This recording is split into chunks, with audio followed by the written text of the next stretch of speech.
What's up, you guys? Zoeb here from OneGlassTrader.com, and I want to start by thanking each and every one of you because we have surpassed another milestone on my channel. We've got over 6,000 subscribers. So thank you guys. You know, the support you guys have shown me has been absolutely fantastic.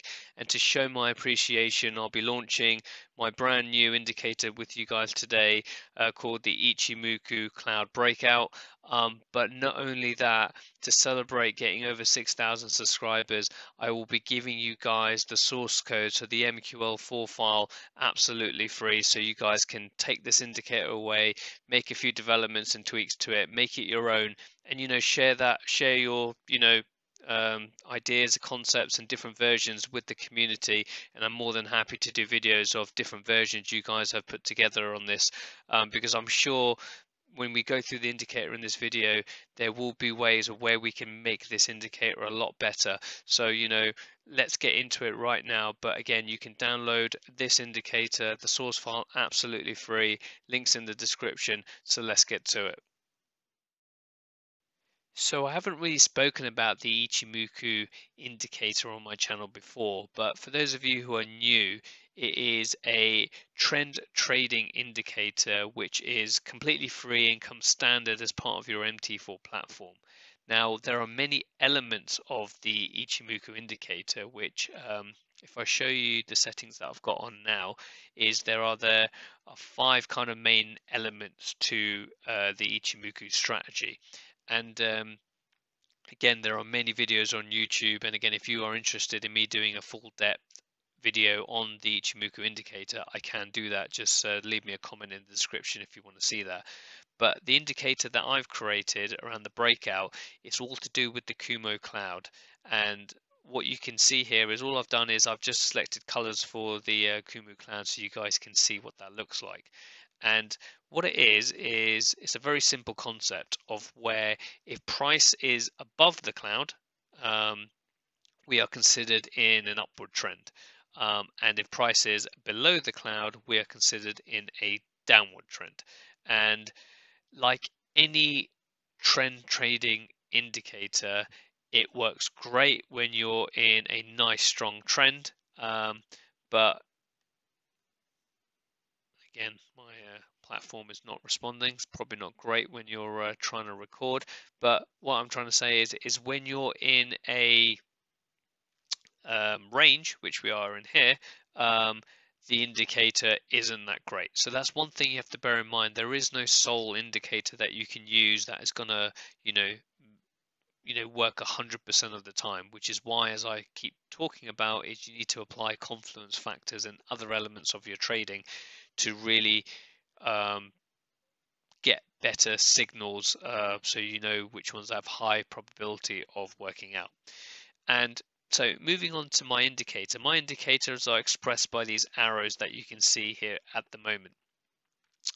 And what it does, if I show you the settings, it is a breakout of the cloud indicator. So effectively what it's looking at is when price has broken out of the cloud. And I've just set the settings up so you can see in this example. So every time, let me just sort my cross chair out. So every time price breaks the cloud, if it breaks it in a downward direction, it will give you a red arrow, as you can see with this section over here, and it will give you an upward arrow if price breaks above the cloud. And as you can see here, the way the indicator is set at this current point in time is it looks at the current time frame and it will give you a signal every time price is broken out of the cloud. And as you can see, all these signals here, and when it ranges, it gives you multiple signals when price is broken up and down out of the cloud. Now, the way that the indicator then tries to use confluence factors and multiple time frames, it allows you to select the number of additional time frames to look at. So quickly running through this is you've got the entry time frame, and again you can set this on different time frames and you can be on different charts, so it gives you that flexibility, but I'll just keep this at current, on the current time frame you're looking at. It will give you notifications of when a signal is there through however you wish. And it's also got the Ichimoku setting, so you can change that however you want. And just to make sure it doesn't put this indicator doesn't put the cloud on there, you have to, as you can see here, you have to put the original indicator on as well, so you can see visually if you want to see how that works.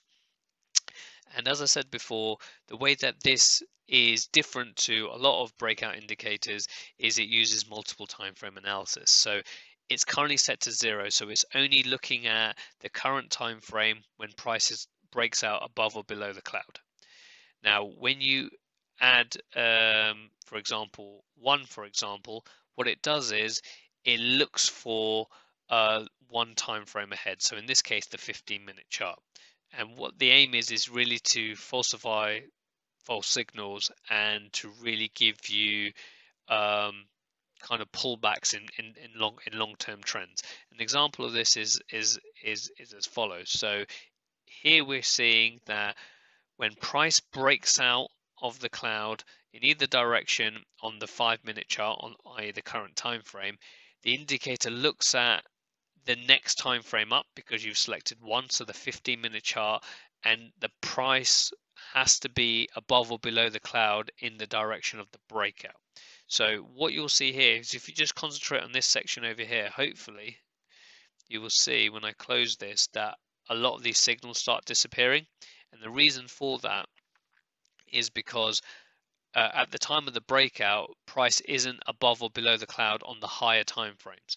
So I think we saw an example over here. So if I bring that back up, just to really hone in this point, put that back to 0. So on the 5-minute chart, price has broken out of the cloud on the downside, and it's not looking at any other time frame, just looking at the current time frame. So it shows you a signal. And if I set this signal to 1, you can see here that the signal is not there anymore. And that's because if I then just draw this chart here, and then if I go to the 15-minute chart, you can see that price is above the cloud, not below the cloud. So therefore it doesn't show you the signal. Now if I look at these arrows over here, you can see here between here and here,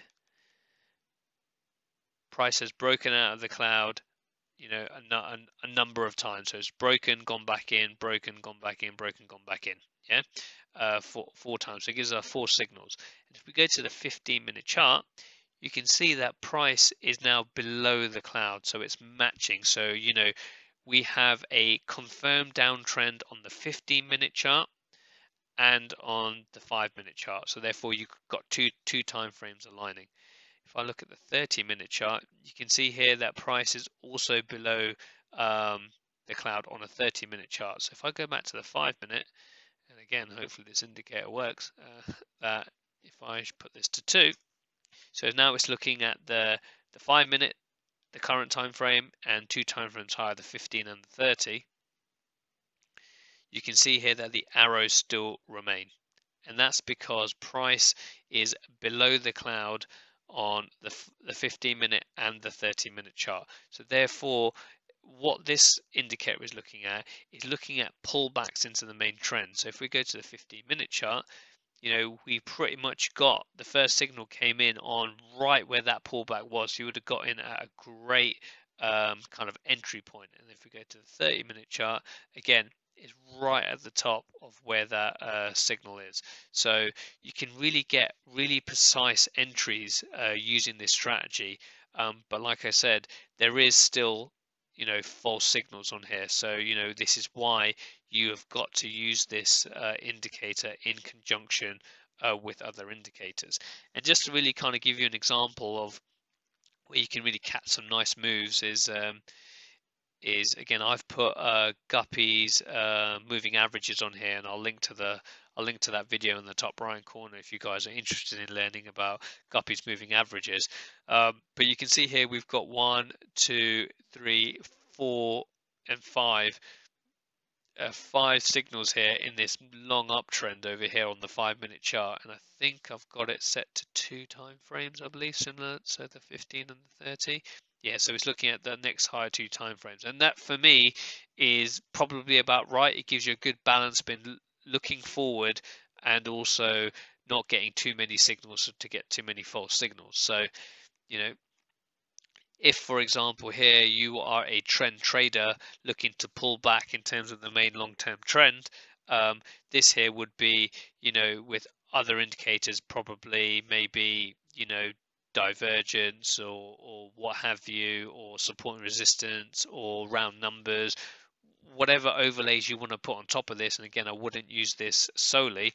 I would say that that this can give you some great signals, even if you use Guppy's moving averages. For example, is if you take this signal over here, is you've pulled back into the moving averages, so price has gone below the moving averages. But these, and I'll zoom in a little so you can kind of see what I'm talking about here, that normally is when price starts reversing in the other direction, these moving averages start crossing over. But because they have kept their shape and they've kept their order, even with price going in, it's showing that the overall trend is strong, and therefore a good indication that if you get a signal for price bounces back up, which is what this bar is over here, is that it's a good indication to go long. And again, if you put your stop below the lows, and then you can easily get a 1-to-1 or back up to these highs at a minimum, stop at break even, let your runner go, etc., etc.